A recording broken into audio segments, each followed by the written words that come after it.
Hey guys, my name is Ariana Love.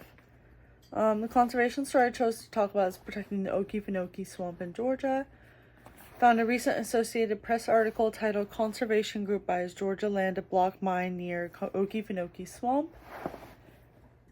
And it was published in October 2025, and I'll share the link in my post.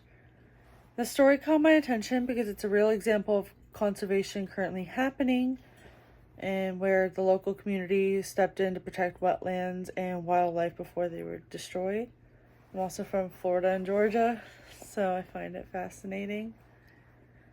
So the Okefenokee Swamp is one of the largest freshwater ecosystems in North America. It protects more than 400,000 acres and is home to alligators, alligator gar, sandhill cranes, black bears, and a ton of other endangered species. It's a critical wetland that regulates water flow, stores carbon, provides a habitat for an incredible amount of biodiversity. Recently, a nonprofit land trust bought around 7,700 acres of forest just outside the swamp. And they did this to stop a proposed titanium mine that would have built dangerously close to the area.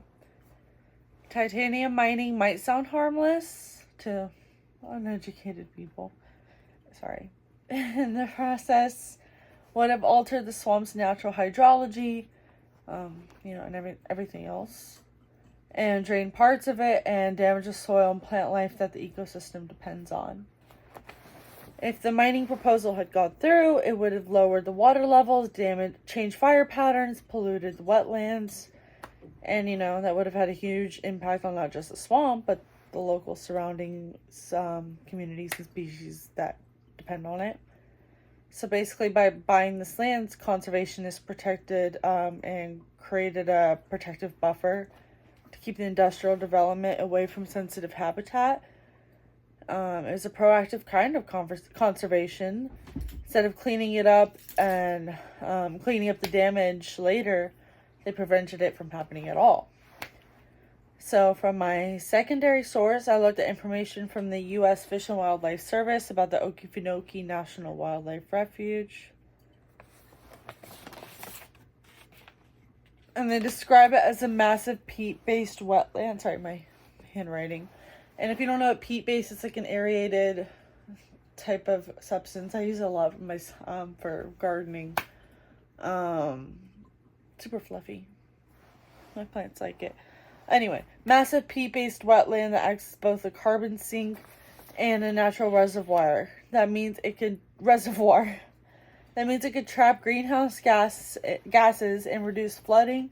So basically helps to protect with climate regulation and ecosystem stability.